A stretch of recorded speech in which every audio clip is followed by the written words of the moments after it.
force with which two lives come together, sometimes for good, sometimes for evil.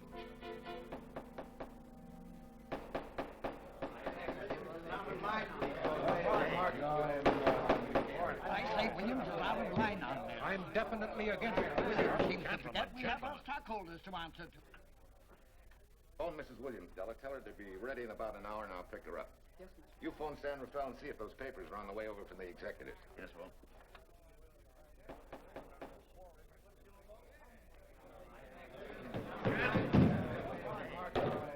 Well, Mr. Darcy, what's the score? 9-0?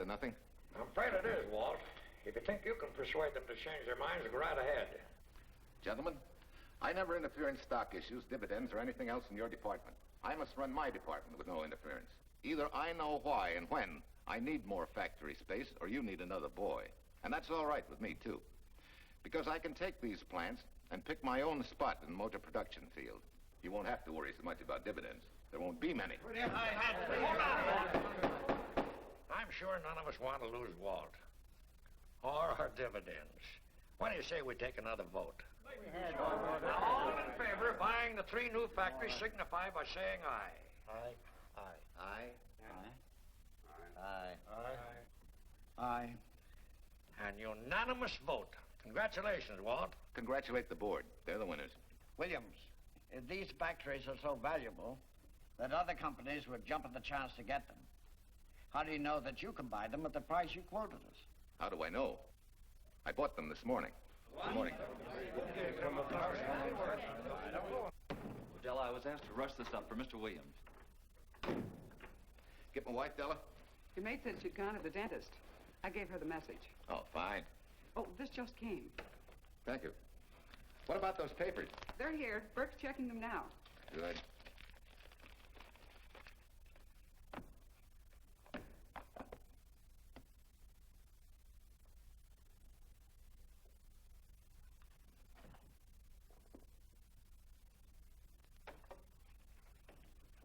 Congratulations, Walt. Take a look at Clause 4. Those provisions haven't been clarified yet. Oh, no?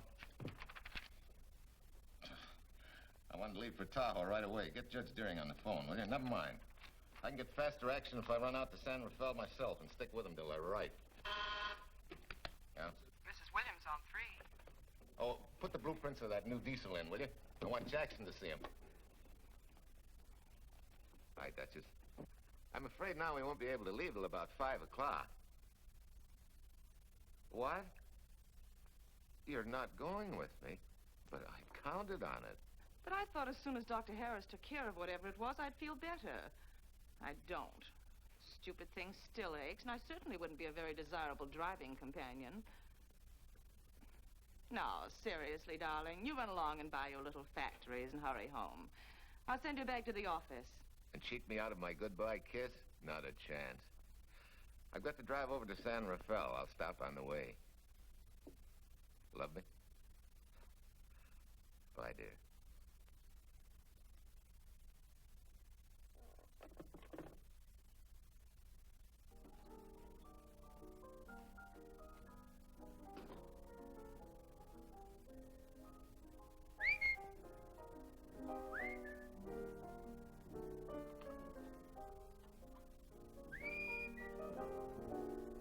How do you expect me to whistle through a toothache?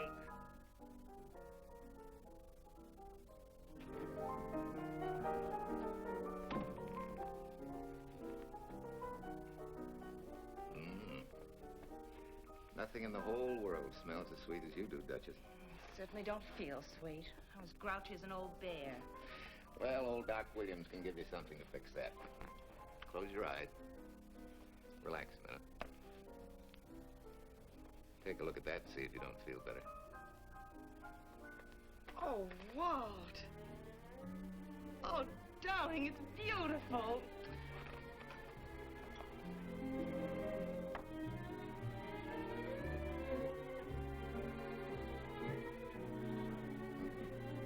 Not bad. Not bad at all. You know, to quote my wife, I like monograms on things. It shows they belong to me, unquote. When did your wife say such a thing, Mr. Williams? About 6 years ago, when I married her. She gave me the first monogrammed shirts I ever owned. Those were the words on the card. I still have it. I certainly hope your board of directors never discovers what a softy you are. They won't, don't worry. I have only one vulnerable spot. What really happened this morning? All I got out of Della was that you stalked out of the office with blood in your eye and were back in no time with canary feathers in your mouth. Oh, I clipped those birds' wings, but short. No one's gonna vote me down, sweet. Not when I know I'm right. Mm-hmm. But how did you convince the board of that so quickly? With subtle hints and easy persuasion. Like this. Either I get what I want, or you get yourself another boy. And that's all right with me, too. Walter! What a clumsy ox. I'm sorry, Duchess. Oh, please, sweet, don't be so upset. Oh, if you could have seen your face. Oh, don't bother, dear. Sulin will take care of that.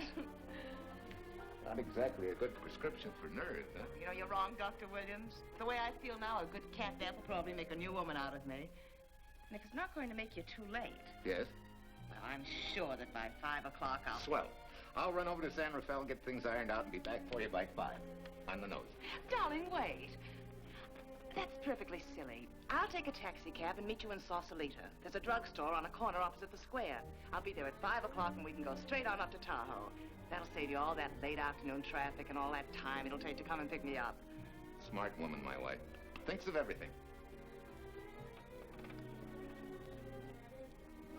Where's your bag, honey? Oh, Sulin still has some things to press for me. Sure you don't mind taking a taxi? Very sure. Sweet dreams, Duchess. See you at 5. I better get going. Bye, honey.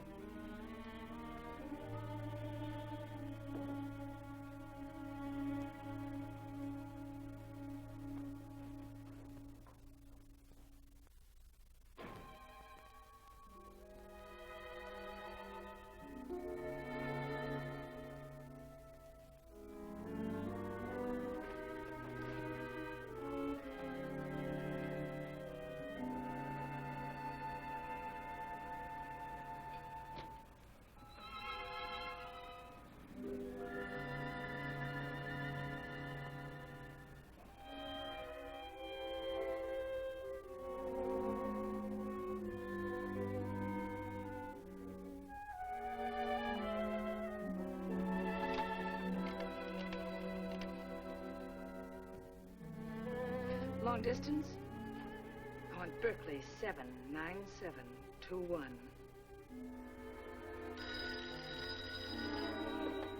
Hello. Ah. Hiya, beautiful. Yeah.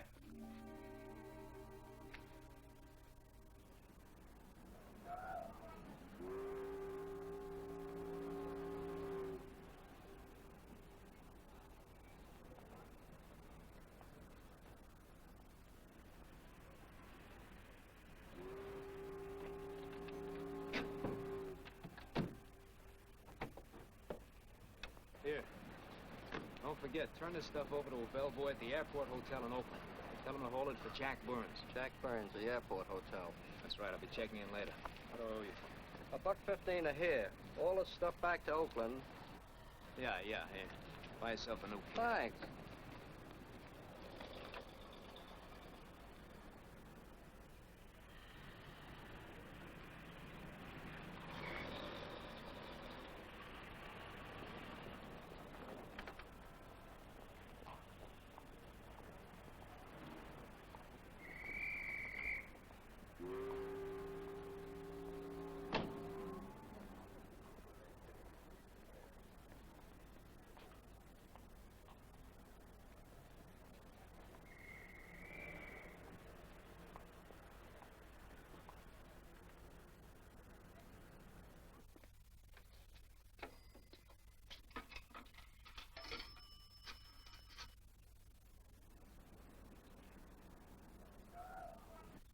Hey, where's that new woman who was going to meet me? It's after 5 o'clock.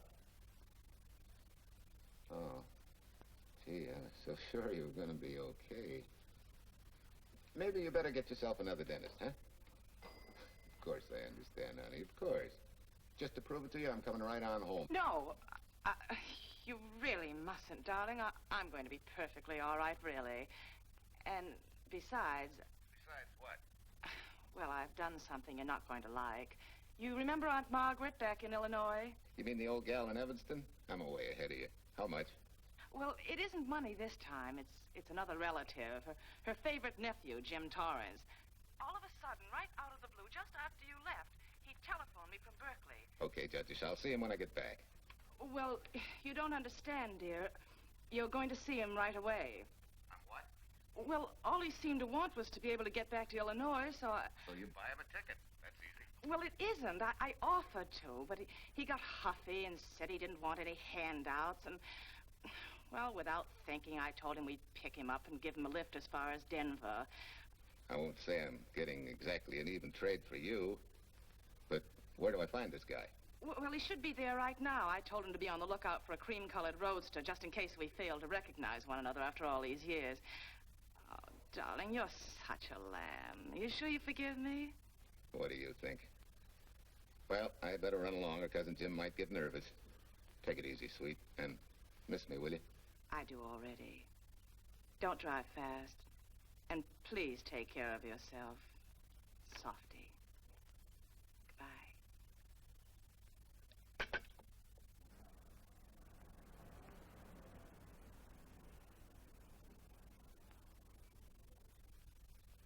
Hello, Della? Yeah, Mrs. Williams wasn't able to go with me. Now, while I'm gone, you see that she gets her roses every morning. That's right. But this time on all the cards, put love from Softy. Yeah, S-O-F-T-Y.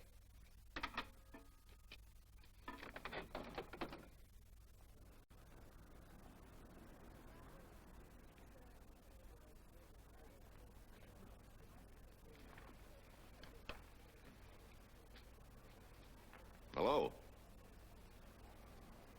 You must be Jim Torrance. Yeah, that's me. I'm Walt Williams. Hi, Jim. Hi. Where's Irene? Oh, she's a little under the weather at the last minute. Worse luck. Oh, that's too bad. I was hoping I'd see her. Yeah, I'm disappointed, too. Where's your luggage? Oh, I'm wearing it. Less trouble that way.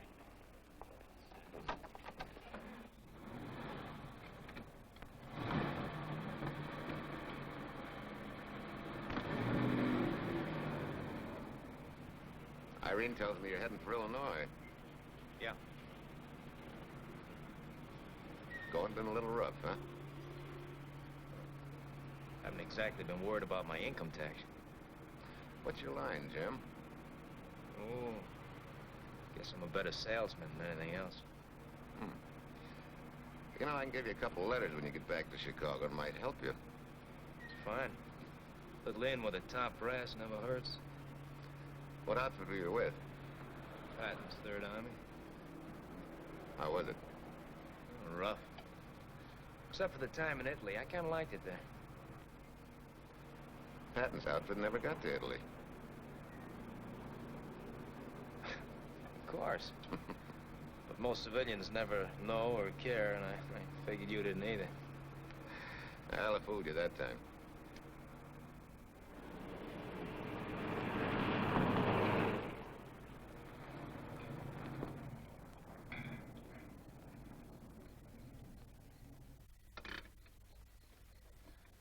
Our last chance to chow for a while. How about it?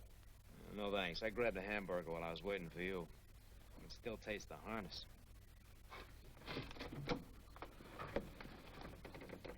Sure you won't change your mind? No, I'm gonna grab a little shut-eye.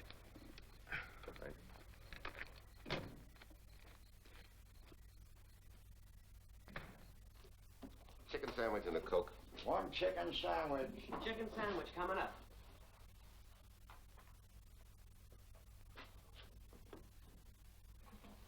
Give me change for $1, will you? Yes, sir.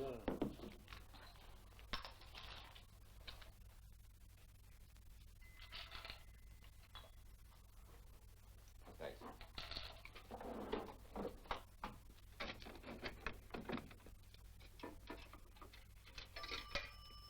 San Francisco. Klondike 2, 6714.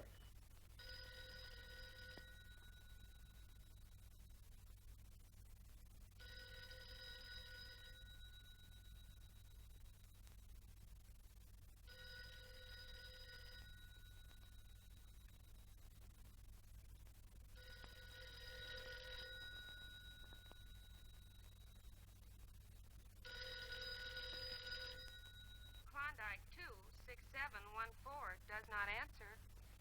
Oh. We'll try Sutter 1, 2599, please. Bayview Apartments. Oh, yes, Mr. Williams. No, your maid isn't there tonight, sir. Well, she said Mrs. Williams was taking something to make her sleep and wasn't to be disturbed. But perhaps... No, don't disturb her. Just leave a message that I won't forget about a certain problem. Mm-hmm. I think I have it, sir. You want her to forget all about a certain problem. Softy, is that S-O-F-T-Y, sir? Softy is going to take care of it thoroughly. Is that all? Yes, that's all. She'll understand. Be sure she gets it the first thing in the morning. Right.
Oh, hi. Yeah.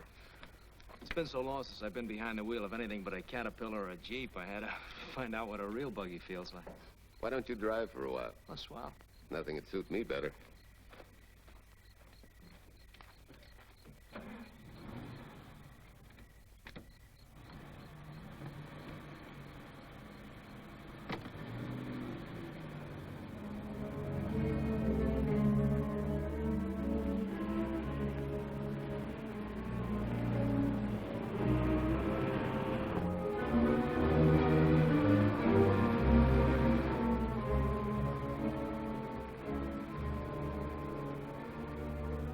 Tell me, Irene still got that little scar on her cheek? That one she got from the fall? Yeah. You can hardly see it now, though. How'd you know about that? She just got it last summer. Thought you said you hadn't seen her for years. Oh, from Aunt Margaret, of course. How else? She always sends me the news in her letters.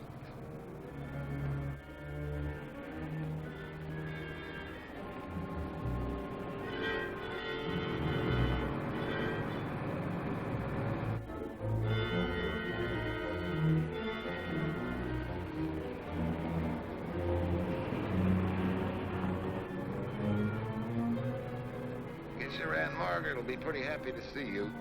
Irene says you're the favorite nephew. Afraid my lovely cousin was just giving me a build-up for your benefit. You don't know Irene. Maybe not.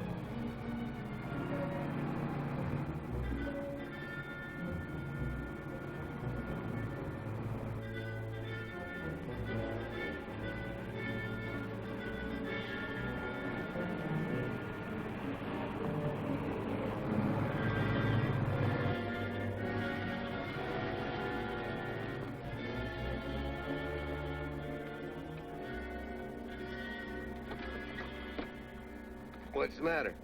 I think we got a flat.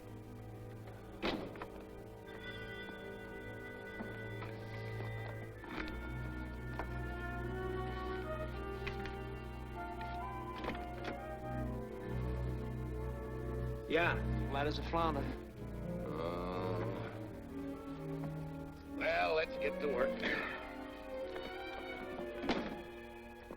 Hey, look out there, young fella. It's quite a drop.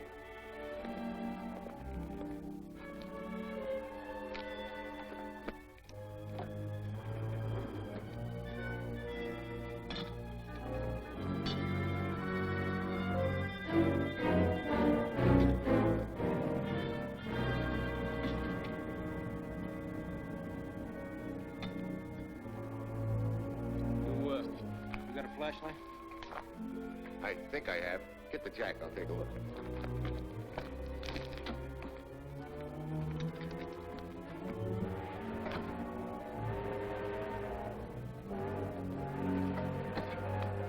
Did you find it?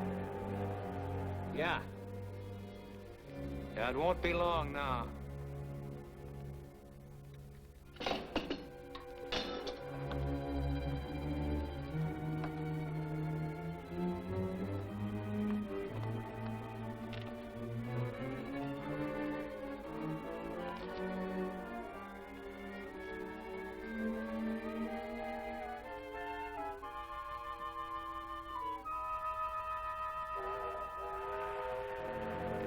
Come on, let's get going. Wait a minute. Did one of your cufflinks fall out? Huh? Well, something dropped. I heard it fall right down there at your feet. Hmm. Well, he must have rolled under the car.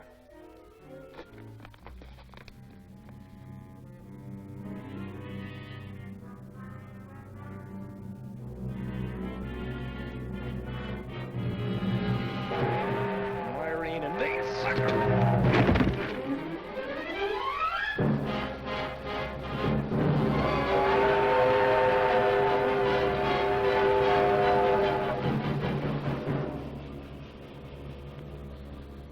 Hello.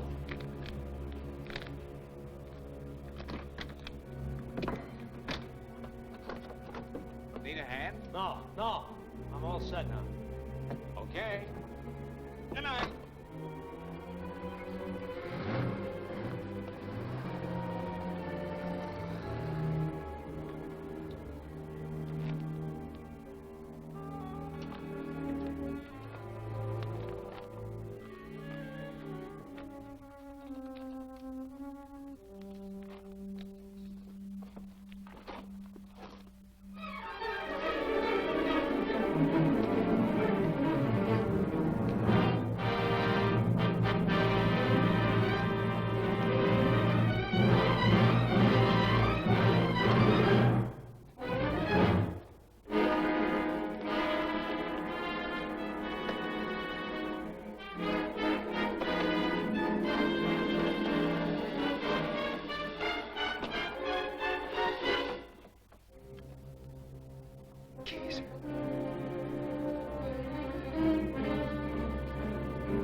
That guy must be crazy.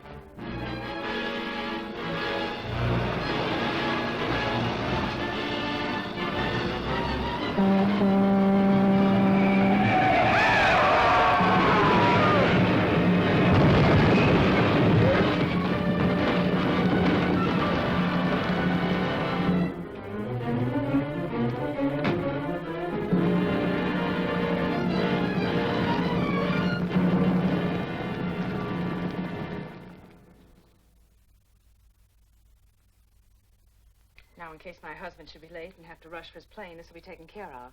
Thank you. Tell Mrs. Burns the 302.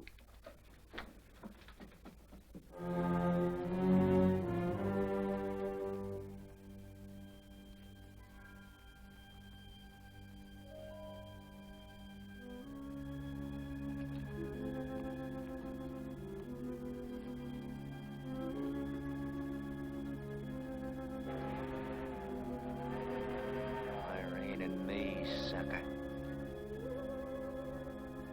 From Irene and me, sucker.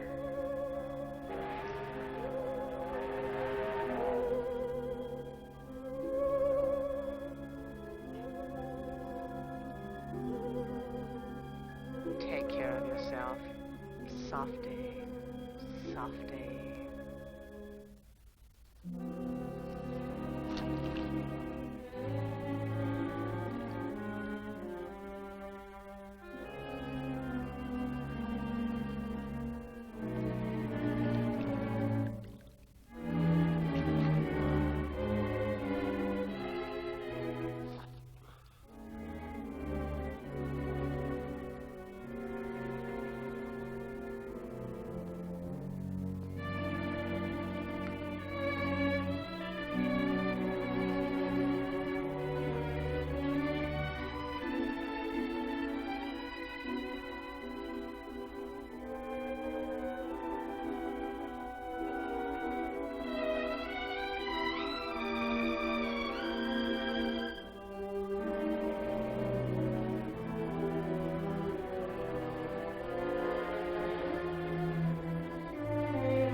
Young lady, Excuse me. I want to see Mrs. Walter Williams. I'm sorry, sir, but she left orders not to be disturbed. I'm sorry, too. Lieutenant Quincy of the police department.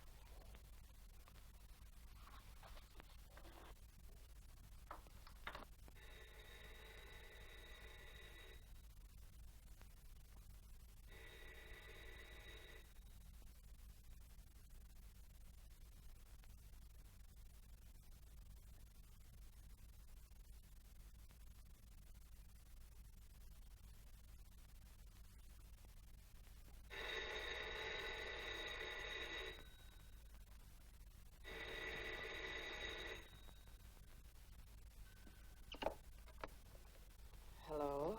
I thought I left orders not to be Oh, I see. Ask him to come up, please.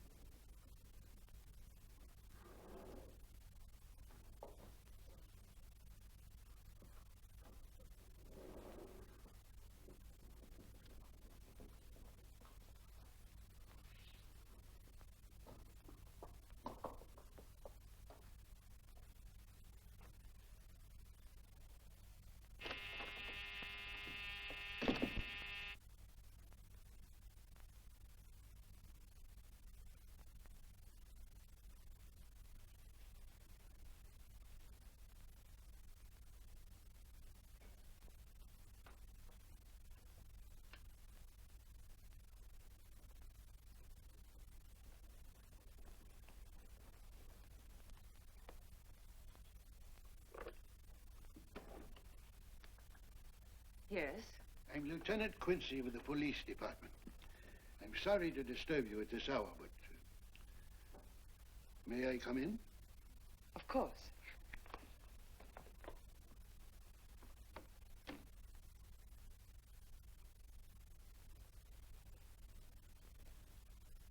Well, Lieutenant? Did your husband go on a motor trip late this afternoon? Why, yes, he went to Denver on business. Why? Was he driving a Packard roadster? Yes. Is anything wrong? I'm afraid there is. Won't you sit down? Has something happened to my husband? Yes, Mrs. Williams. He's dead, isn't he?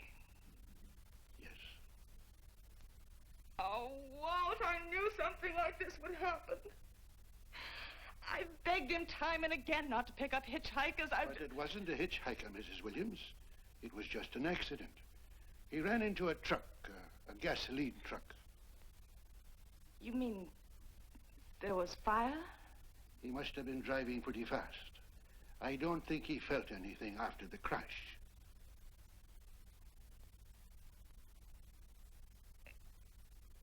If there's nothing more you need me for, Lieutenant, I think I understand.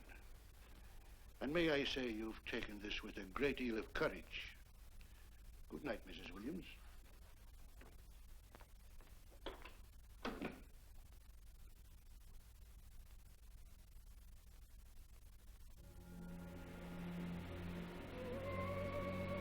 take care of yourself. Softly. From Irene and me. Softly.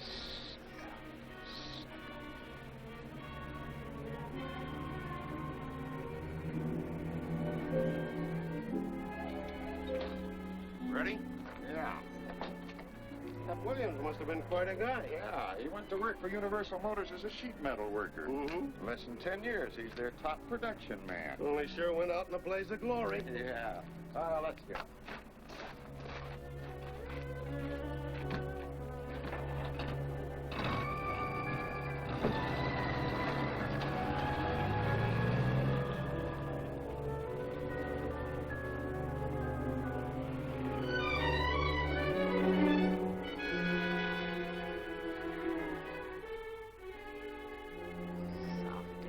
From Irene and me. Sucker. Sucker. Sucker.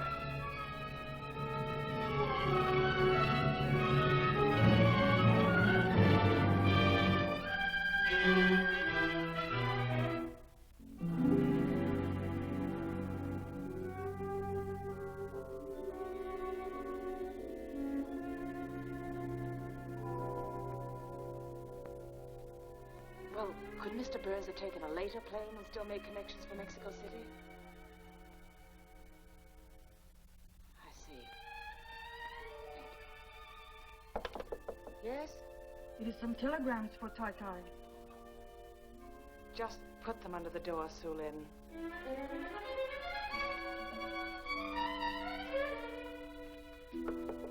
Please, Tai Tai, a policeman Quincy most anxious to see you. Ask him to wait, Su Lin.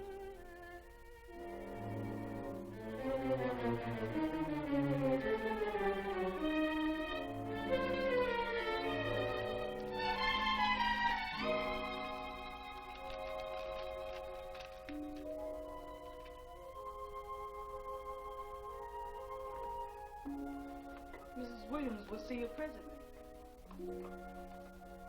Well, wait, please.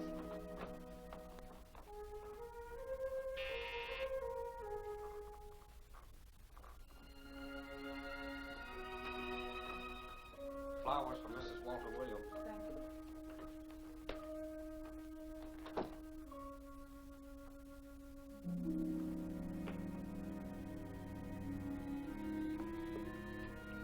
Roses like Mr. Williams always sending when he's away. You seem to have been very fond of Mr. Williams. Su Lin is honored to have served him 5 years, and he... I'm sorry to keep you waiting, Lieutenant.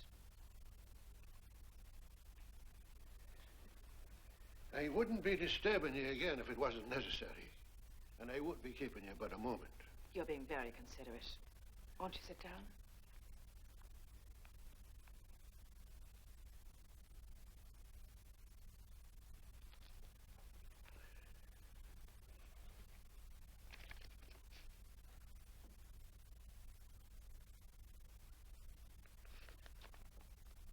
Everyone's been most thoughtful. And why shouldn't they be? Forgive me. I'm all right now. What was it, Lieutenant? The state police would like to have some information. They found some wavy skid marks for quite a distance on the road, as if the car had been out of control when it crashed. Tell me, was Mr. Williams a reckless driver? Why, no. He was a fast driver, but certainly not reckless. Well, was he a heavy drinker? Quite the contrary. But what about his health? Could he have had a heart attack and lost consciousness before the accident? Why, no. He was in perfect health, but he'd been working much too hard lately and was overtired. Perhaps he fell asleep at the wheel last night. Oh, poor darling. If only I'd been able to go with him last night, he might still be alive. Well, maybe so and maybe not. You mustn't blame yourself, Mrs. Williams. Fate plays an important part in these matters. Your handkerchief.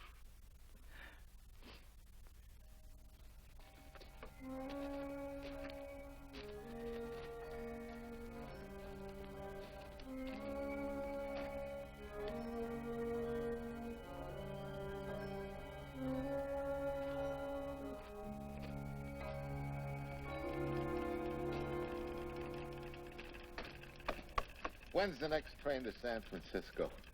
10 a.m. tomorrow. You sure there isn't one sooner? No, I'm sorry.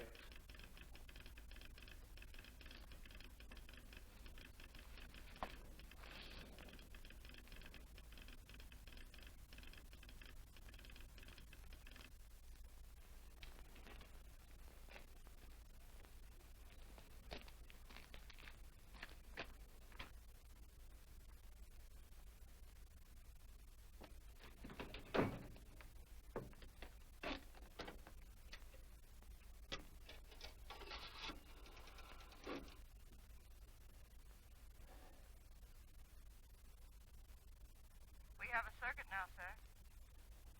Evanston. Calling Mrs. Margaret Hubbard's residence in Evanston. One moment, please.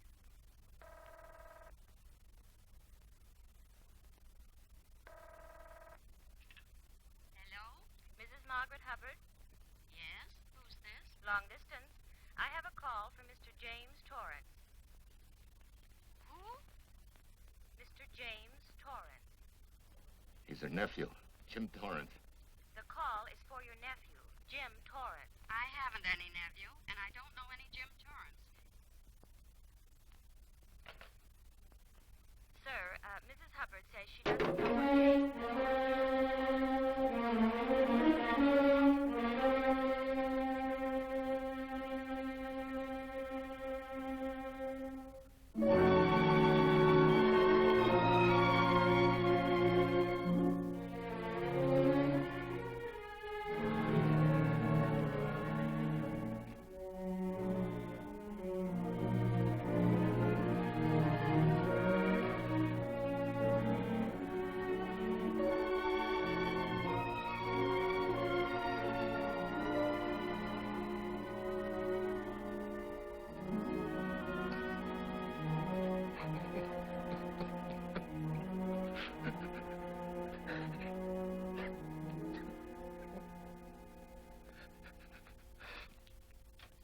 What's the matter, son?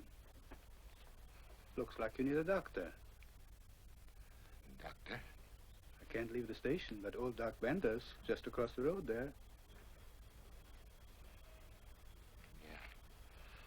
Doctor? Think you can make it? Yeah. I'll make it.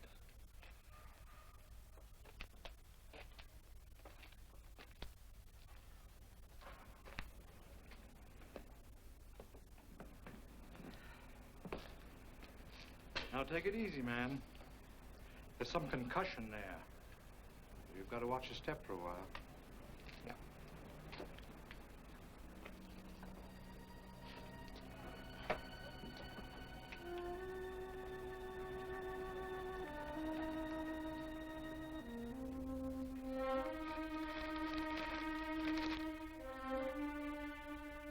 Walter Williams' beautiful widow, who by her own request sat alone in the family alcove during the service.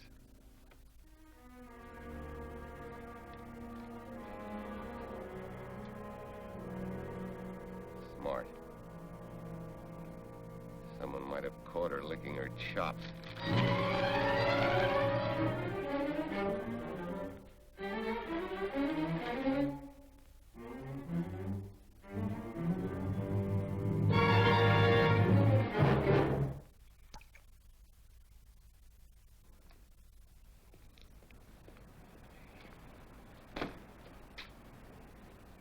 Hey, what's that?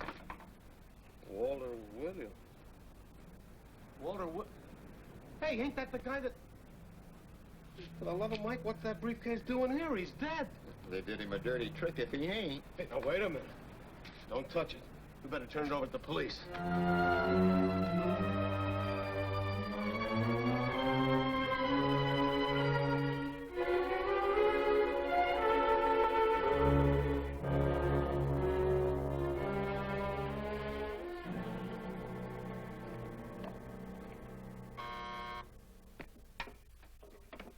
Homicide, Captain Callahan. Oh, yes, Chief. The Duke just came in from Washington. The fingerprints are those of a James Torrance. Yeah, I'm putting Quincy on it. Right. This sort of opens up a new can of peas on the Williams accident. There's the FBI reporting the guy. Playing with the lady's affection seems to come natural with him. All you got to do, Quincy, is find him. Yes, that's all I got to do. Last known whereabouts of Jim Torrance was in a moving van somewhere between Sacramento and Points East. Yeah, wait a minute. Last known address, care of his sister, Mrs. Joseph Rossetti. Irving Apartments, Berkeley. Well, what are you waiting for, Quincy? Let's go. Did Torrance leave any forwarding address? No, he said he was going to send it to me. Sorry to trouble you. Oh, Lieutenant, if you should happen to hear from him, will you let me know? There's an unpaid telephone bill and a bundle of laundry. Laundry? Let's have a look.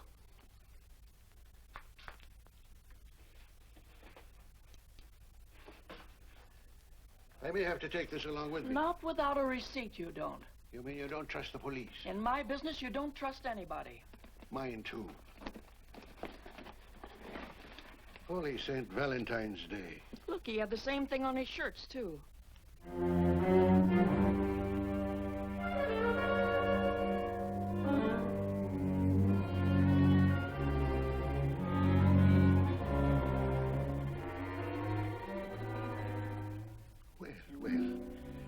Romance in your late tenant's life. Did you ever see the lady? You know, I never did. But I always knew when she'd been here, the wonderful perfume. I lay you 10 to 1 she's a rich widow. Could be. Wait, I'll get you his telephone bill. Pretty fancy stuff for a hitchhiker. Yeah, but he's a pretty fancy hitchhiker. According to the shirt maker, a certain lady in the town had these made special. And they're just like her husband's. Only his initials were WW. Sort of smells, don't it, Cal? Now take a look at this little item that was also found in the laundry. I for Irene and W for... Well, it could be for Williams, too, couldn't it? Yeah. Homicide, Callahan speaking. Hello? Oh, hello, Fitz. Hello. What news? Oh? Any luck? Both days, huh? Swell. Have it typed up and sign it. This report of Fritz will be a nice little topper for this pile. His checkup shows calls from Torrance's phone to Williams's private number, and a flock of them going the other way, including one on the 7th and several on the 8th. The 8th, in case you've forgotten, is the date of Walt Williams' accidental death. Well, that ought to be enough to get an indictment out of the grand jury. Go pick her up. I'd like to play a long shot first. It might give us 2 for 1. Well, take him one at a time. A bird in the hand is not going to lead us to its mate. I'd like to give the lady a little more rope. Well, Thanks. I thought you'd agree.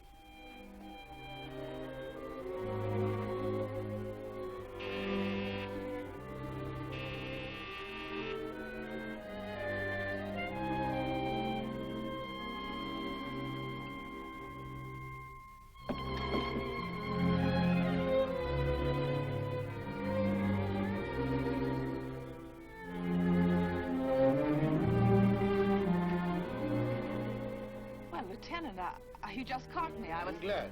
I have some rather startling news I thought you should know before it hits the headlines. Come in. Thank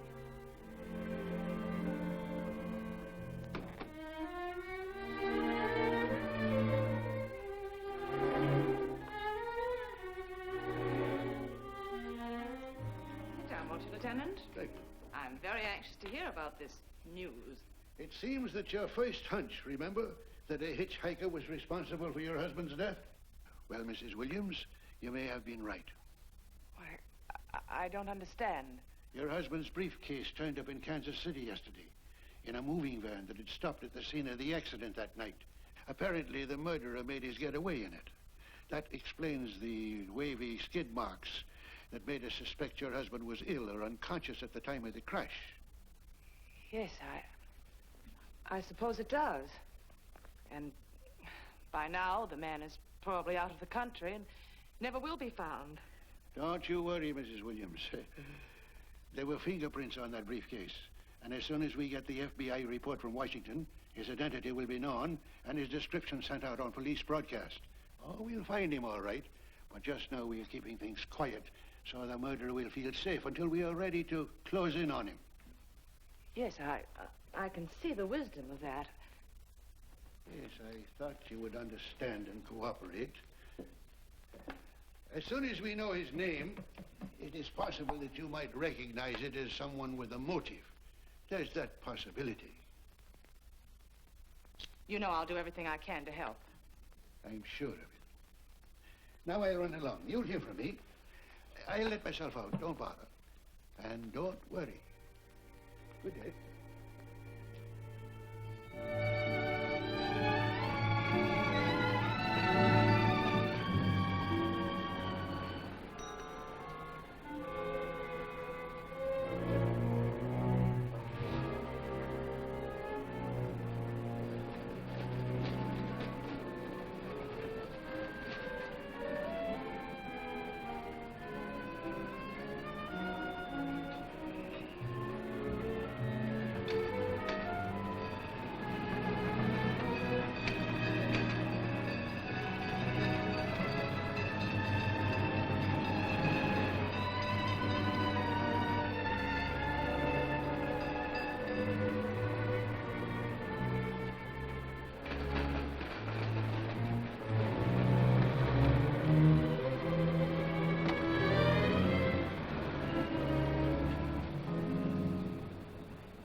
$1.35.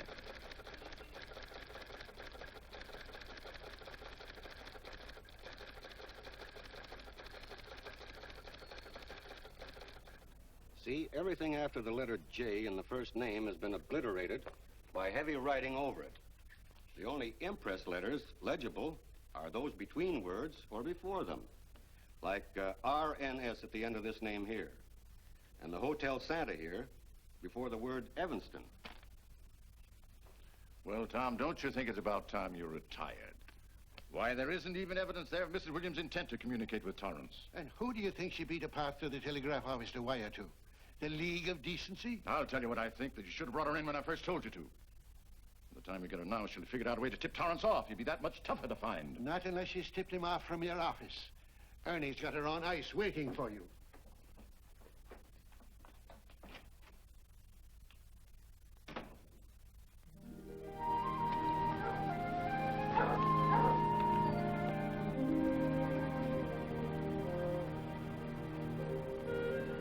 Pretty good, huh? Fastest growing little town in Idaho.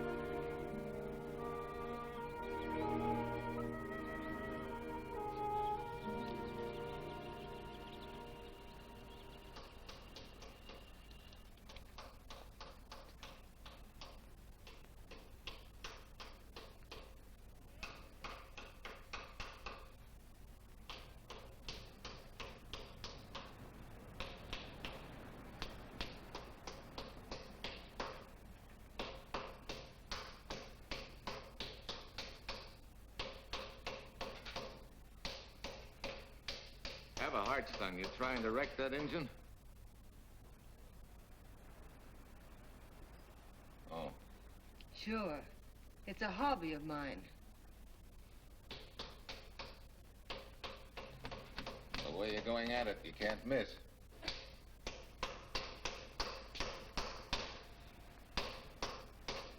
Here. I just can't let you ruin that beautiful motor. Start her up.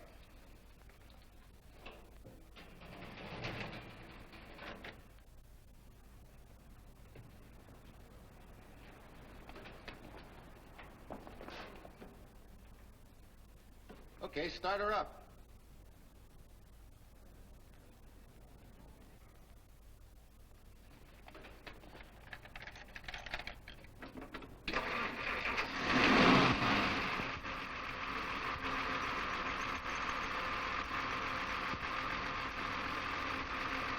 Shut her off.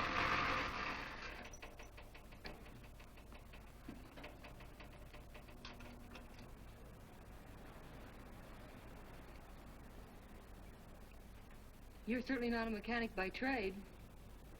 Hands like that. Maybe it's a hobby of mine.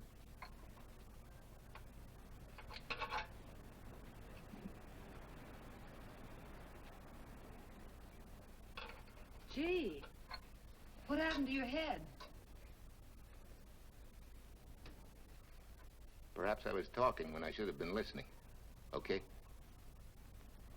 Okay by me. Thanks a lot, Hill. So long, Marcia. Bye. He's all right now. You better lay off till the boss gets back. I'm the boss. I guess the new cars are a little bit over my head. Now, with a jalopy, it's different. Aren't there any mechanics around here you can hire? No, they all went over to the new factory in Mansville. I guess they got better wages.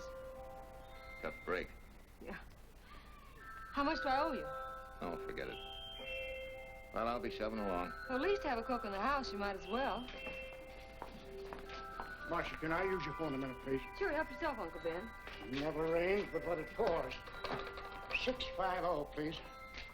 Flat tire this morning. Now the danged engine stalled on me. Nice and cold. Wilson's garage? No, I did not give you the wrong number. Fine thing using my phone to cheat me out of repair bills. Aren't you ashamed? You gave me the wrong number. 650, please. You're a nice girl, Marcia Peters, and your ma's a fine woman. And I'll always buy my gas and oil here. But you ain't never gonna tinker with my car again. Busy? Busy. Always busy. Wait a minute. We're not so busy. Would you like to do another good deed and give Uncle Ben a hand? Why not? Where is your car, mister? Maybe I can help you. Why, are you a good mechanic? Very good. And very reasonable. Well, just what you need, girl. Better hire him. It's an idea, Uncle Ben. Come on. Thanks for the Coke. Sure.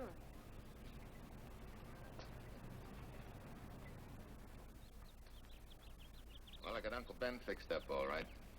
Nothing but a sticky carburetor valve. Bye. I hope he paid you. What for? It only took a minute. You're certainly not money conscious, stranger. There. This is no kind of work for a girl. Well, somebody has to do it if I want to stay in business. And I want to.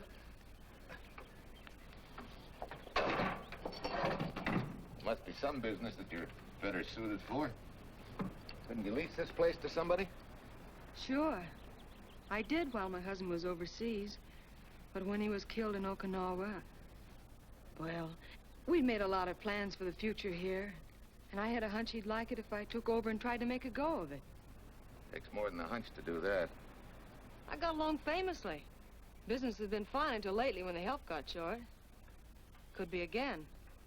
I had a good mechanic. Yeah. You sure need one, all right. Well, for Pete's sake, say yes or no. Do you want the job or don't you? You mean you'd hire me without knowing anything about me? You can repair automobiles. What else do I need to know? Except your name. Well? Why not? Sure. I'll try it for a while till you get someone permanent. The name's Bill Walker. Okay, Bill, it's a deal.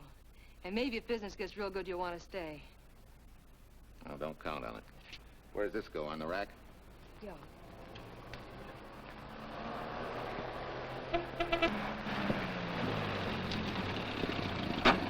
Marcia! Marcia! It happened! It's a boy, 8.5 pounds. Pair of shoulders like a prize fighter. Well, congratulations, Papa. How's Jane? Ah, perfect. Everything's perfect. Gotta get down to the store and tell the gang. Almost forgot. Oh, gee, thanks, Ed. I'm sorry, I won't have enough for the gang. Yippee!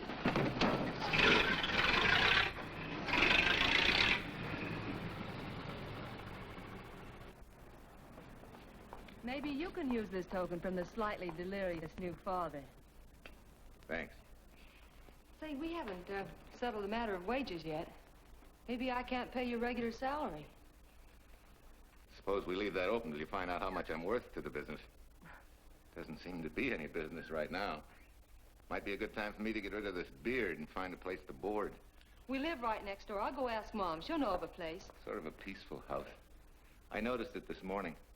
Oh, gosh, I forgot. She's down helping Mrs. Wellesley with her canning. Mom finds homes for everything from stray cats... To stray mechanics? Well, you're not a stray anymore. I'll go phone. Pearl, 674, please. Hello, Miss Wester. May I speak to Mother? Hi, Mom. I've got some good news for you. I hired a man for the station. Yeah. No. Nobody we know. He's from out of town. Needs to place a board. You got a good one up your sleeve? Okay. Says she has to meet you first to come home for supper. Huh? And you like apple or cherry pie? Cherry. Cherry it is, Mom. See you later. Oh, now I gotta get rid of this. Hey, where's the nearest barber shop? The one and only, just up 2 blocks. Tell Judd you're working for me. When you get back, we'll close up and go home. Thanks.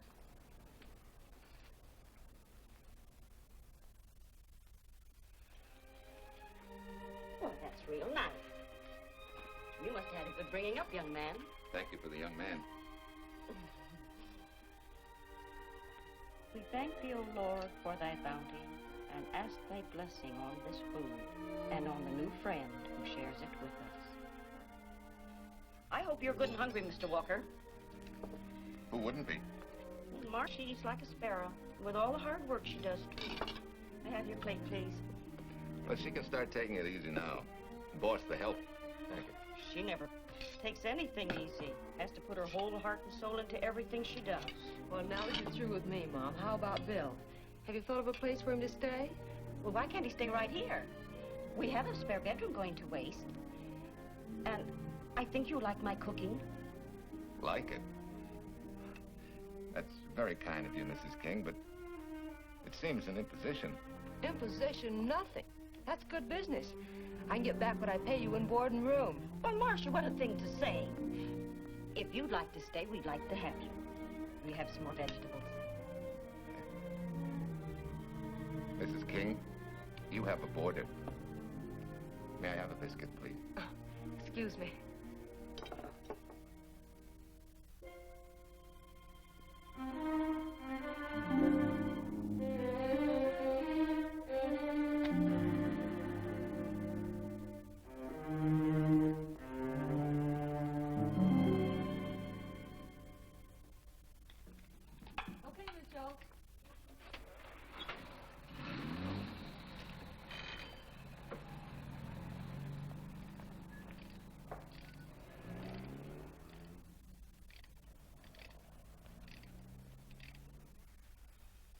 It's wonderful the way tools seem to come alive in your hands. You seem to sort of come alive, too. As though you got real pleasure out of working with them. I do. When you're doing a job with them, you can't think of anything else. Bill, if something's bothering you, why don't you get rid of it? What would you prescribe, doctor? Amputation. For that stupid chip on your shoulder.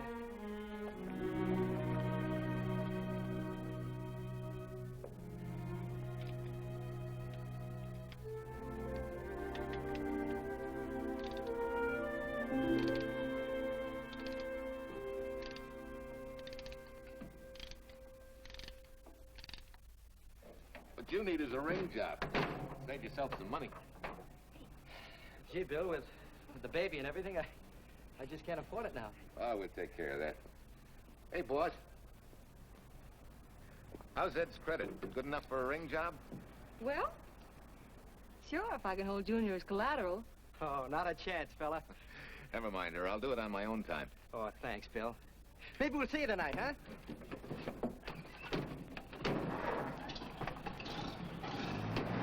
Some shoulders, huh? Yeah. Some father, huh?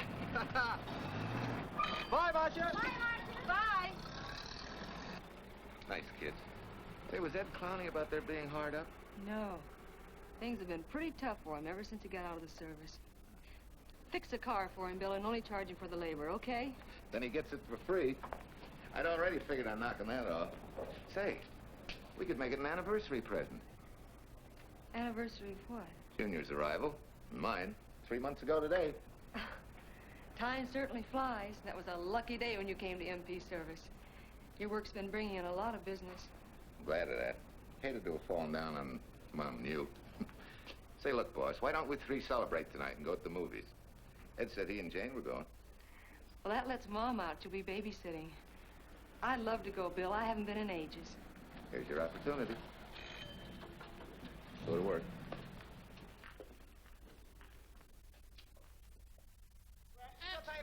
Irene Williams, held for murder. Read all Extra, Irene. This is Sheila Graham with the latest news of the shocking Williams murder case. While beautiful Irene Williams is held for trial, charged with conspiring to kill her late husband, the police are searching for James Torrance, believed to be the lover of Mrs. Williams and her partner in the horrible murder of Walter Williams.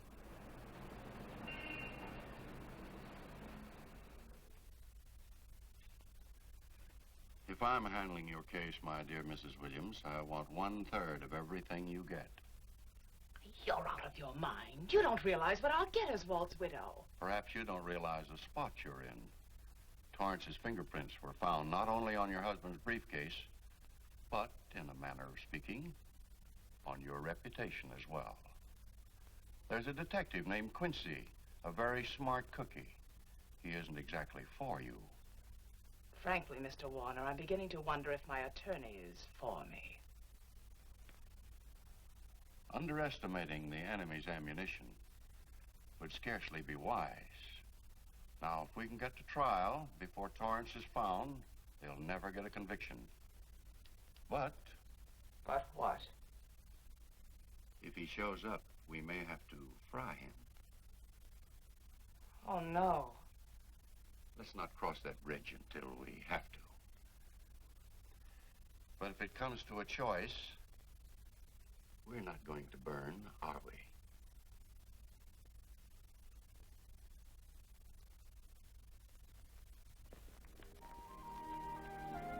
Aren't you the chatterbox this afternoon?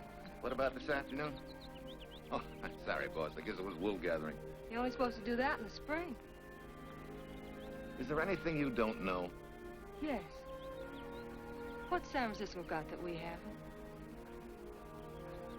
Better newspapers, for one thing. Anyway, California's supposed to be the land of opportunity. I thought that by now you liked it here. I do. Very much. It's a good town. Nice people. Swell boss. Thanks. We like you, too. No fooling, Bill. You'd be surprised how many people ask questions about you. What kind of questions? Oh, where you came from, do you have any family, and do you like it here, and are you going to stay? Al Knox asked me at the movie last night if you wanted to join the volunteer fire department. Just interested, friendly things.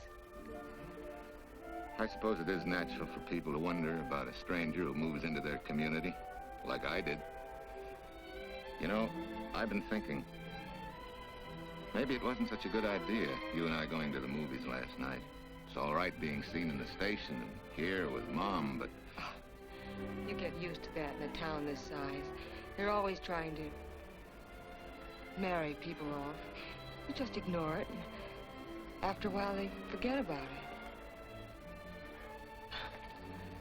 I'll go get cleaned up for supper.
Tell you how many years this Sunday takes me back. Did you always fall asleep during the sermon?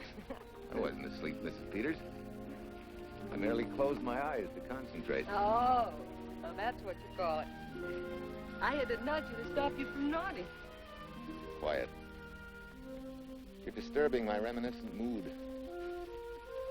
Even smells the same. Could be the same bees buzzing in the same clover. As they say, you can take the boy out of the country, but... A rolling stone gathers no moss. It has to stop rolling sometime, doesn't it, Bill? Sometime, maybe. We grow a very becoming shade of moss here in Larkspur. Don't you think?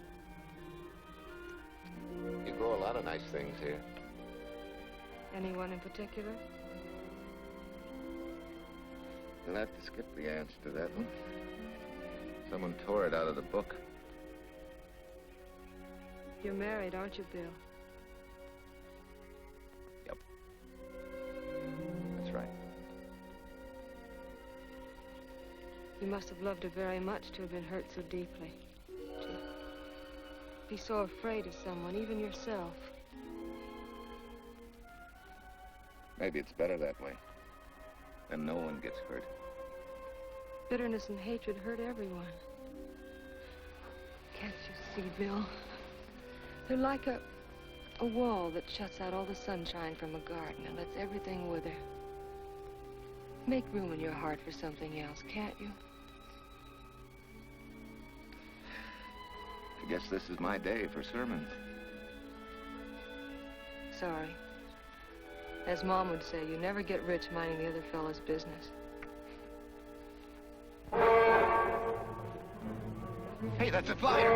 I'll be seeing you.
Sent a couple of jars of peaches.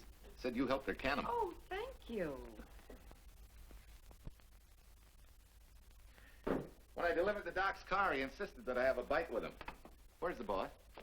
Took a book back to the library for me. Huh? What a day. Hey, what's the idea? Are you darning my socks? Well, I thought a drawer full of holy ones isn't doing you much good. I found it when I put fresh papers in your bureau yesterday. You have a heap of things that need mending, haven't you, son? Does Marcia know?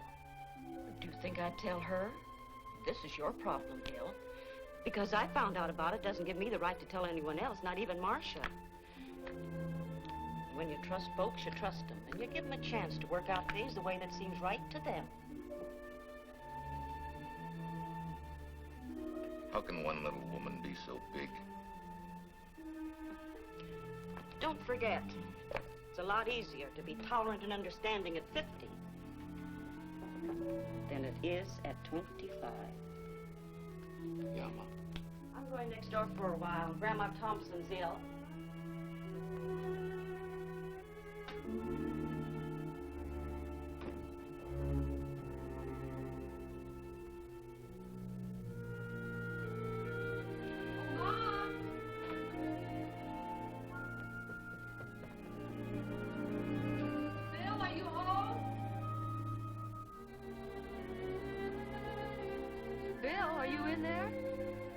Yeah. Mom went next door, Marcia. Hi. Do you work awfully late? Oh, about 6. Anything wrong? Come in. I want to tell you something. I'm checking out. Has something happened? No, just... I'm doing what I should have done a long time ago. Moving along. But why, Bill? My name isn't even Bill. There isn't any Bill Walker. I'm Walter Williams. The late Walter Williams. Walter Williams? I don't understand. You may not even after I've told you, but at least you'll know the whole story. Sit down, please.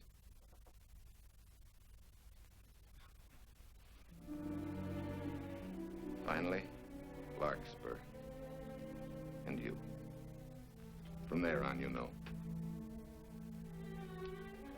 I'm glad you're going back to make things right. Going back? Wild horses couldn't drag me back. What are you going to do about your wife? Nothing. You're going to let her go to trial for murder? Oh, no, Bill. Why not? She tried to kill me, she and her cousin. But they didn't. Who says they didn't? Let them try and prove it. No matter what your wife did, she can't be tried for something that didn't happen. Oh, Bill, can't you see? You bet I can see. She deserves everything she's getting. Sorry part of it is they'll never convict her. No, Bill. The sorry part is you're not big enough to take a hard jolt to your pride and to your ego. Sure. It hurts to be tricked and cheated by someone you loved and believed in. But that doesn't give you the right to take justice into your own hands, to trample on the hearts of others and walk out on life. A barren, frustrated boyhood. A marriage to a woman who accepted my love, yet despised me so thoroughly she resorted to murder. I'll never think of our moments together without nausea. I feel stripped bare, degraded. Because you've closed your mind and heart to everything else. Even me.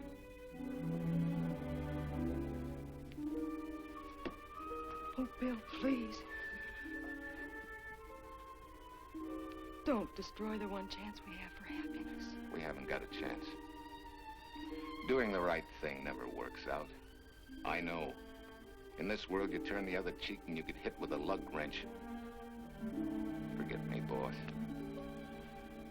Try and forgive me.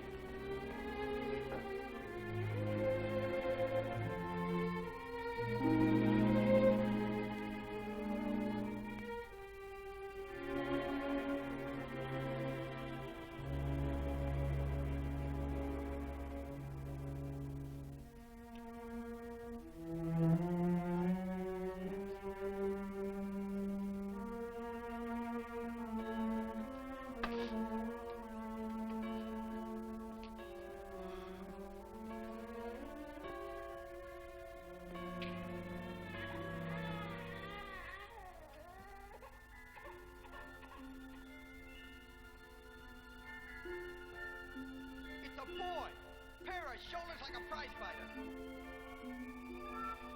You know, I hate to tell you how many years this Sunday takes me back. You have a heap of things that need mending, haven't you, son?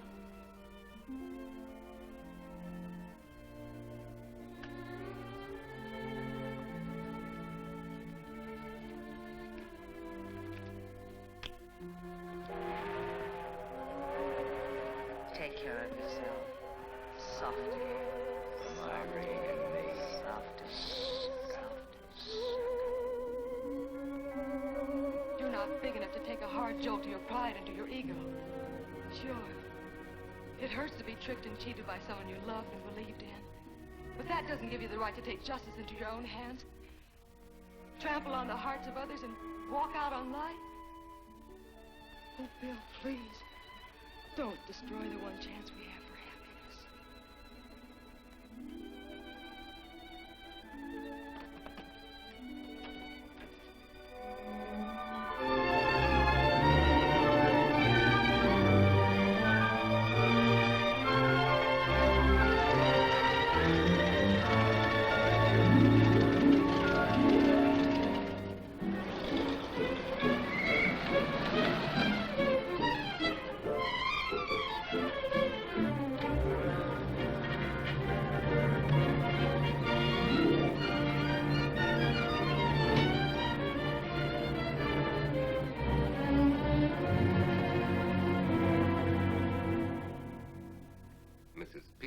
Enough to come along to substantiate at least the Larkspur portion of what I've told you.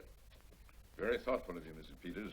Mr. Williams, when you read in the newspaper that the hitchhiker who attacked you had been, well, a close friend of your wife's for some time, it must have been a great shock to you. I didn't come here to discuss my emotional reactions, Lieutenant. If you need me for anything further, Captain, my office will know where to reach me. Let's go, Martha. Just a minute, Mr. Williams. We'll need your signed statement for the grand jury when we ask for your wife's release. It won't take long to be typed. Yeah? All right.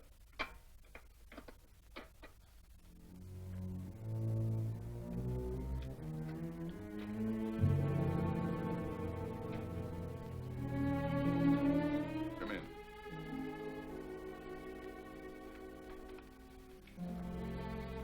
Sit down. Williams. We have news for you. Really? I can scarcely wait.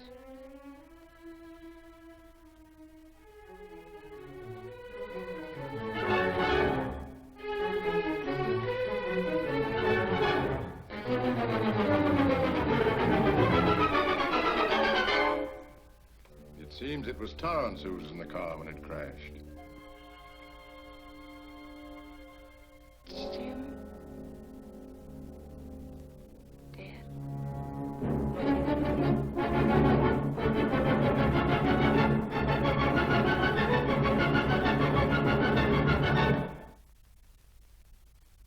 You did it. You killed him. No. He tried to kill me. Thought he had. And he ran into the truck. It was an accident. An accident? You wait all these months to tell this story. You let me rot in this filthy jail. Wait a minute. You let everybody believe you're dead. Pretty convenient, wasn't it? A dead man can't be tried for murder. Mr. Williams, perhaps your wife would understand better if you would explain to her about the amnesia. Amnesia?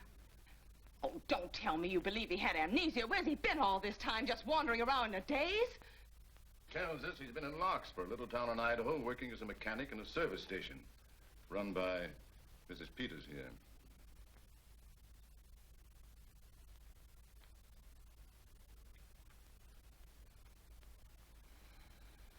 I understand perfectly. Now that my chance for happiness is dead, I suppose you'll demand the divorce I begged you to give me so that I could marry Jim. That's fantastic. Yes, isn't it? After you telling us that the man you picked up was a perfect stranger. Well, that's not true. The time and place for meeting Jim had all been arranged. I must advise you, there's a law that a wife can't testify against her husband. There's a law against murder, too, but that didn't stop him, and nothing's going to stop me until I'm through. It's all right with me, Captain. Go on. Talk your head off.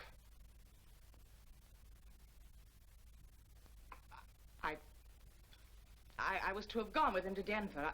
He insisted on it, although I was quite ill. Several hours before we were to leave, he came home. There was a violent scene. He threatened to kill me unless I agreed to give up Jim. And I wish he had. This is incredible. Not one word that she has said is true. Then you have nothing to worry about. Mrs. Williams, was there a witness to the threats you mentioned? No.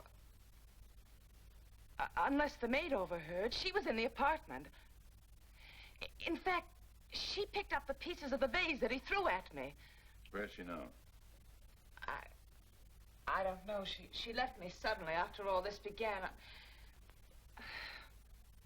Please, could the questions wait? I feel rather ill.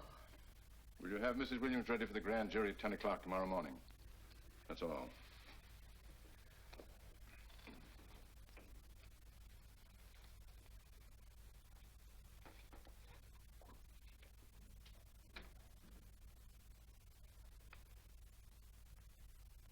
We're going to hold you too, Williams.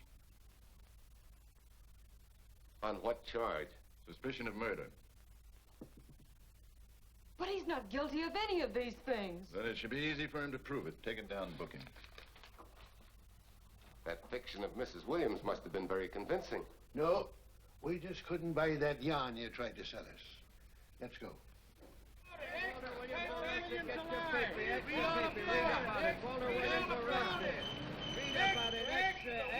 What's three? White, Freed, and murder charge. Extra, get your paper. Walter Williams charged with murdering wife's lover. Extra, get your paper. Irene Williams goes free. Husband held. Extra, get your paper. White, Freed, and murder charge. Walter Williams charged with murdering wife's lover. And Daly's going to cover Williams' office. Okay, boys, hop to it. I want all I can get by 10 a.m. tomorrow for the grand jury. Okay, Chief. Oh, Tom, don't miss a bit.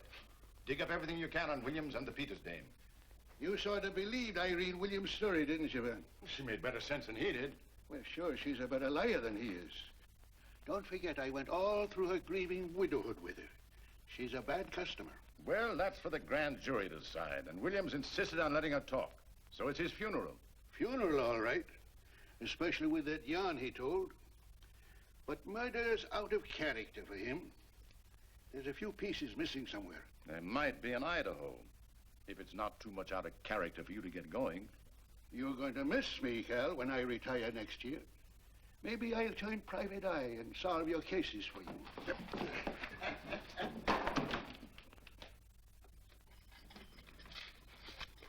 Hi, Williams. Mr. Williams? Thanks. Got a deal from the bottom here, don't you? Sorry, Williams. Okay, Williams.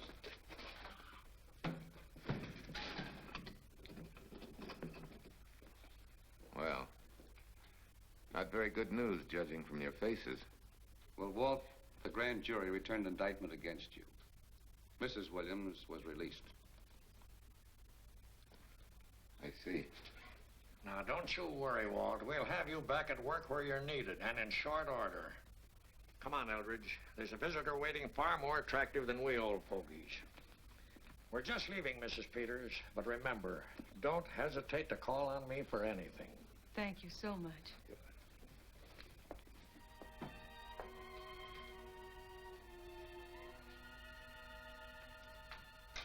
Hi, boss. Bill, what have I done to you? If it weren't for me, you wouldn't be here. If it weren't for you, I wouldn't be. I came back here because I wanted to believe in the things you do. I still do, no matter what happens. Will you do something for me? Go back home, where I know you'll be taken care of. Not a chance. You'll have to think up a better reason than that to get rid of me. I'm a big girl now. I've just been to Larkspur, Williams, where I found these newspaper clippings. Of course, some of them are 3 months old, but you seem to treasure them, so I brought them along. So? I don't think they exactly substantiate your claim of amnesia. As if you were interested in substantiating any claim of mine. Now, let's get one thing straight. Most people, when they get in a jam, think the police are only interested in the prosecution. Our job is to get the facts, the truth. And the truth never hurt anyone but the fellow that lied. Unless he was a beautiful woman. Oh, quit kidding yourself, Williams. You made the boner. I had no more to do with Torrance's death than you did. And out of the whole population of Northern California, you just happened to pick up a hitchhiker who happened to be your wife's boyfriend. Ah, have a heart, Williams. I suppose you'll tell the truth when you take the stand, but you better have some mighty conclusive proof if you expect the jury to believe it. Wait, Lieutenant. Bill, we all know you're not guilty, but we're going to need help to prove it, and need it badly. Lieutenant Quincy can't take sides, but if we're right, he has to be on ours. And I have a hunch he wants to be. Why don't you tell him the whole story? All of it. Please. I'd like to. Quincy, very much. Guess I should have told the whole truth in the first place. But I wanted to clean this mess up with as little scandal as possible.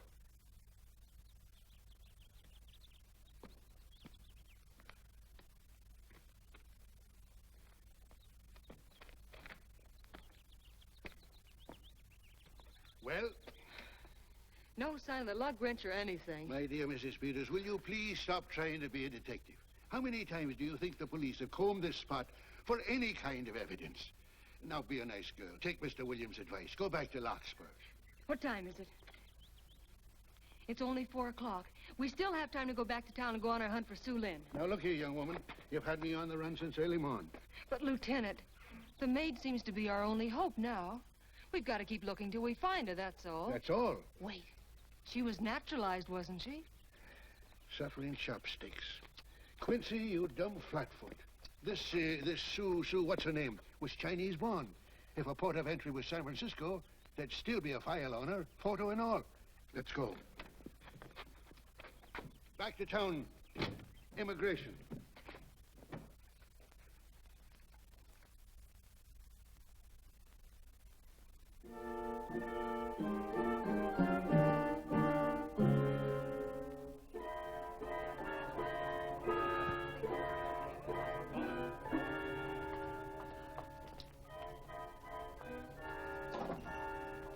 counsel has given us the right lead.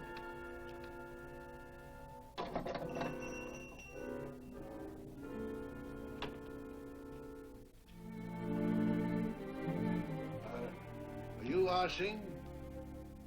Understand? You savvy English?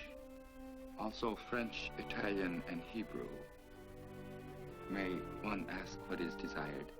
We're looking for Su Ling Chung. The Chinese consul said you were her uncle and might tell us what she is. This daughter of my brother, has she offended the honorable police? Oh, no. They just wanted to ask her some questions about Mr. Williams, the man she used to work for. Ah Singh's heart is heavy that he cannot lead you to her. But things that are not known cannot be told. Well, if you hear anything of her, report it to headquarters.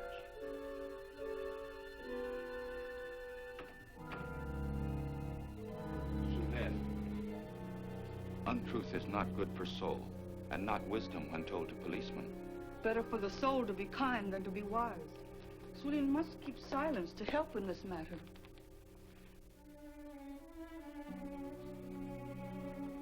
You know, you're quite a gal.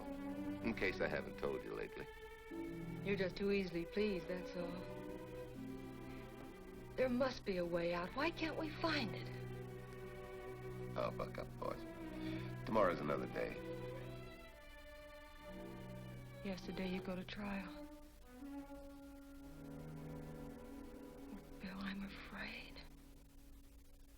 And the state intends to prove, beyond any reasonable doubt, that the defendant, Walter Williams, did, with malice aforethought, kill the deceased James Torrance, whom he knew to be his wife's lover. And that with his victim dead beside him, he drove his car into the course of an oncoming truck, jumping clear himself some seconds prior to the crash. And subsequently, he made his getaway in the back of a loaded furniture van. And for 3 months, as Bill Walker, he laughed at justice, but had imprisoned his unfaithful wife for conspiracy in his own murder. But then he decided that being dead cramped his style. He thought he could eat his cake and have it too. So he returned, most anxious to explain his long absence and to right the dreadful mistake that had imprisoned his wife for 3 months. Ladies and gentlemen, it was a cold-blooded, premeditated murder and must be punished to the fullest extent of the law. Call the first witness, please. Captain Callahan, did Walter Williams tell you what suddenly cured his amnesia after 3 months? No, he did not. But he did tell you the man that struck the blow which caused the amnesia was a total stranger, a hitchhiker he had picked up. Yes? And that he knew nothing of this man's identity or relationship with his wife until he suddenly recovered from his amnesia and heard or read the details. That's what he said. That's all. Thank you, Captain. Your witness, Counselor. No questions. No. I saw no signs of amnesia, but definite concussion. He was a bit evasive in answering questions, but not vague or unsure. In your opinion, Doctor, could this head injury have been caused by a fall? Yes. If the head had struck on some object, such as a stone or a metal pipe. That's all, thank you. Your witness. Dr. Bender, are you familiar with a tool known as a lug wrench for changing automobile wheels? I'm afraid I am, sir. I've had a regular epidemic of flat tires lately. Well, then, in your opinion, could this head injury which you treated have been caused by a blow from a lug wrench? Yes. It could have been caused by that, too. Thank you, Doctor. The ones with the earliest dates, you will notice, are heavily creased, as though they'd been carried in a wallet or a coat pocket. Thank you. Lieutenant Quincy, will you kindly tell the court where you found these newspaper clippings? In the bedroom occupied by Mr. Williams and Mrs. Peters' home in Larkspur, Idaho. Is this your handwriting, Miss Revere? Yes, sir. And that's the message, at least our record carbon of it. Would you read it to the court, please? June 9th, 8:32 p.m. Message from Mrs. Walter Williams, Penthouse D. Mr. Williams called, said he wants you to forget all about a certain problem, that Softy is going to take care of it thoroughly. Was there any other conversation? Well, I just asked if that was all, and he said yes, she'll understand, and sort of laughed as if it were a joke and hung up. Some joke killing the wife's boyfriend. That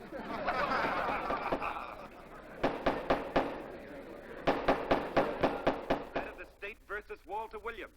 All the rounds so far have gone to the prosecution, and it was a grim-faced Williams who was returned to his cell this afternoon. What the score will be after he takes the stand is anybody's guess, but he's going to need some lucky punches to get a decision.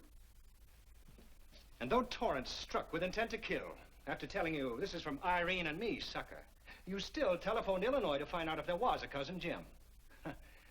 You are hard to convince, aren't you, Mr. Williams? Is it so incredible that a man should fight against believing such a thing about his wife? Oh, that is very touching. From a husband who planned a trip on which he intended to destroy his wife and did kill her lover. That's a lie. Your Honor, I object to the conclusions drawn by the prosecutor and move that it be stricken from the records. But, Your Honor, there is a corpus delicti, remember? Who was your wife's lover. Objection sustained. There's also her own story, which in front of witnesses you insisted she tell. And then we have your own two different stories from your own lips. One featuring a perfectly strange hitchhiker, the second an equally strange Cousin Jim, without a questionable substantiation for either bit of fiction.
You remember me, don't you? I was here with Lieutenant Quincy from the police department. I just followed Susan up the stairs. I saw her come in here. You must be mistaken. I'm not mistaken. She's here. I must see her. Ah, Sing, don't you understand? It's to save a man from prison, even from death. I will send her to you.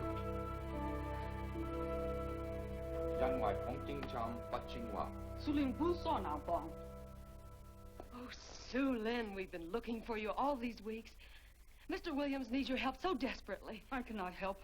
You must forget that you found Sue Lynn. Forget it?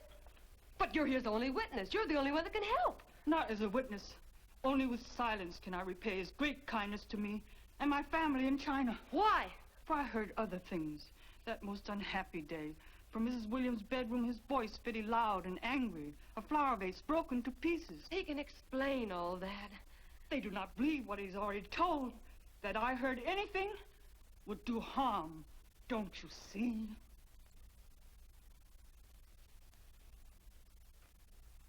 Yes. Much sorrow comes from women who know not honor and truth. And Mrs. Williams, she's not true even to that Torrance man. What made you say that? That night when he was killed, her sickness was but wall of falsehood behind which she could go secretly to a meeting place. You mean she went out that night? Sue Lynn, are you sure? Yes, because next morning in her bedroom I found street shoes that had been worn. Her coat on the closet floor, with the sleeves turned inside out, as though removed hurriedly. And in one pocket, a door key to some hotel. Sue Lynn, that's it. Proof that she and Torrance had planned to meet that night after he killed Mr. Williams. What hotel was it? Oh, I don't remember. The key. What did you do with it? Returned to coat pocket. Come on. We'll get to Lieutenant Quincy. He'll know what to do. And pray, Sue Lynn, every step of the way.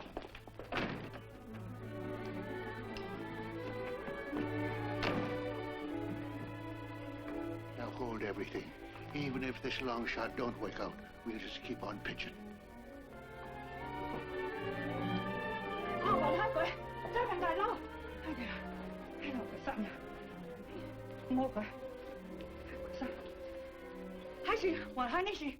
Here it is, yes. Room 302, Airport Hotel, Oakland. Maybe we got our miracle. A special little Chinese one. It is to hope that Sue Lynn was of small help to Mr. Williams. Oh, Sue Lynn. Come on, copper. Next stop, Oakland. A certain little lady's hotel rendezvous. I was on night duty then, all right, but I sure don't remember a looker like this. Quite a dish, eh? A little too highly seasoned for my digestion, thanks. Lieutenant, just found a couple of cars for room 302 on June 9th. George Baxter, checked out at noon. Mr. and Mrs. J. Burns. Room not slept in. J. Burns. Burns. Look, Quincy. The handwriting on the card is identical to that on the photograph. And here's a little boy, the same thing. The cover-up telegram to Aunt Margaret. Now look at the impressions. J here, and here RNS. J. Burns. That's the name she started a telegram to. Room not slept in. Say, I got that dame pegged now, Lieutenant. She said they'd be out of the room by midnight as her husband was catching a plane.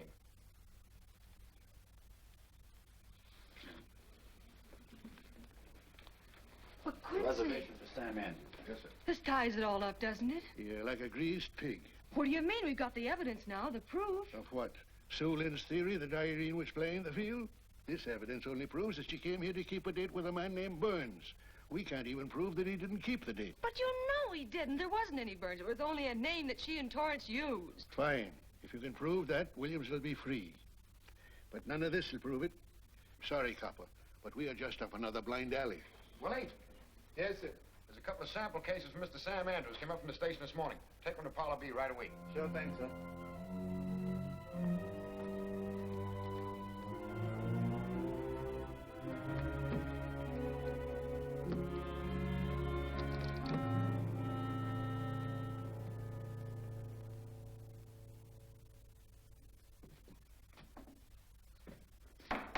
Seated. Case of the state versus Walter Williams. Proceed, Mr. Aldrich. Your Honor, we will call Mrs. Irene Williams. Take the stand, Mrs. Williams.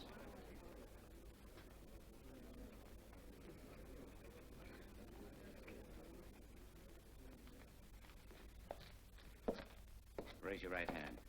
You solemnly swear that the testimony you're about to give in this cause to be the truth, the whole truth, and nothing but the truth, so help you God? I do. Hey, what cooks? The defense calling her? Mr. Eldridge, what's the purpose in calling this witness? Merely for purpose of identifying handwriting. Now, Mrs. Williams, this photograph of you... Was stolen from my apartment. So, according to the inscription, to Walt, my adoring and adored husband, Irene, this belongs to Mr. Williams. This is your handwriting, isn't it? Of course. I'm touched that he should have wanted it so badly. And this telegram, addressed to Mrs. Margaret Hubbard, is that also your handwriting? It is.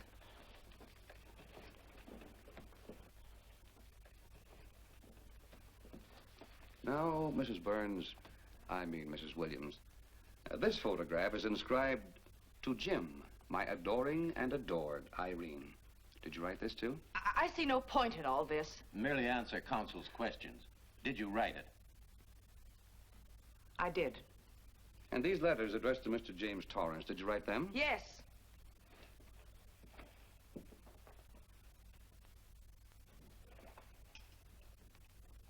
And this monogrammed garment, A gift from you to Mr. Torrance? Why must I be tortured again by all this? I never made any secret of my love for Jim Torrance.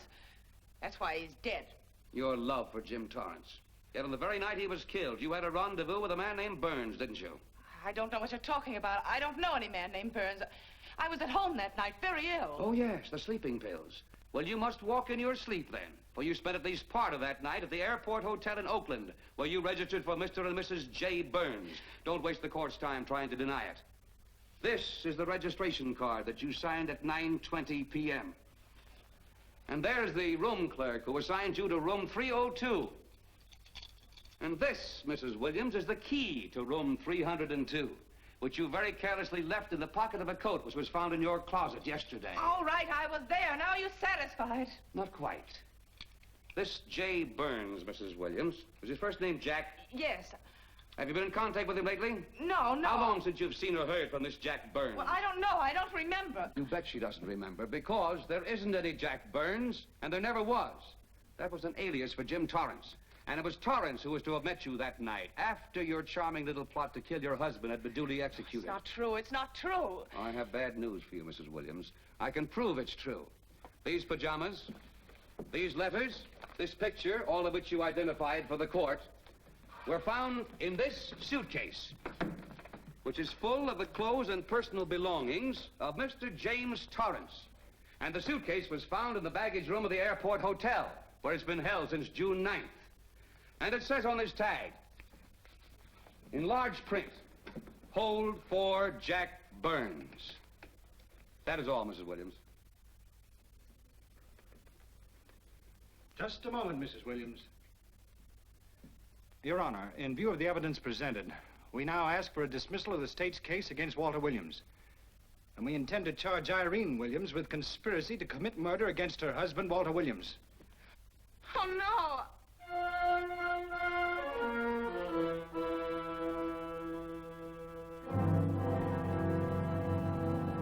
The case against Walter Williams dismissed.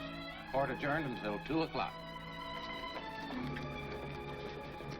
Well, that's that, Walt. Congratulations, Mr. Williams. I haven't the words for it, Quincy, but we could never have made it without you. Ah, sure you could. You know, son, right always wins if you give it a little push, especially when you get a copper like this one to do the pushing. Well, I'll be seeing you. You know, it'll seem kind of strange being able to eat and sleep without someone getting in your hair all the time. Oh, fine, Walt. We're looking forward to having your hand on the wheel again. The Denver plants are waiting for you to open them. You think you can make it in the morning?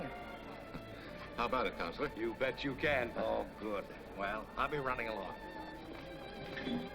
Well, you think you like Denver? It's okay by me, boss. Yes, impact. The force with which two lives can come together. Sometimes for evil, sometimes for good.